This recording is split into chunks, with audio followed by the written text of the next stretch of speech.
खुलुमबाय नोंथांमोना नायगासिनो दङ समनि रादाब आं दिनै दङ नैबे चिरां जिल्ला सिंनिनो बिजनी हालाम बे बिजनी साब डिभिजननि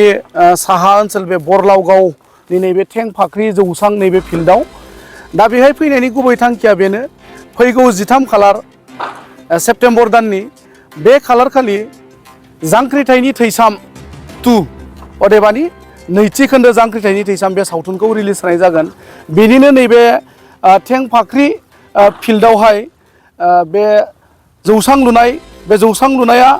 सोलिगासिनो दङ थाद'नाय गैयाजासे नोंथांमोना ओरैहाय नायनो हागोन आं केमेरा पार्सनखौ दिन्थिनो खावलायदों नैबे जौसां बेहाय श' दिन्थिनायजों लोगोसे माखासे महरगिरिफोरनि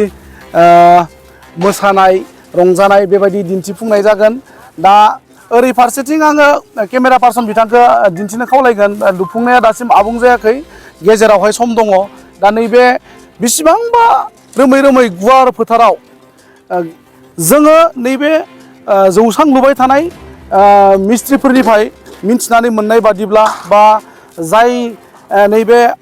बानजाय आफाद बे जांख्रिथायनि थैसाम बे सावथुनखौ दिन्थिनायनि थाखाय जाय बानजाय आफादा जोंनो मिन्थिहोनाय बादिब्ला बेहाय 8,000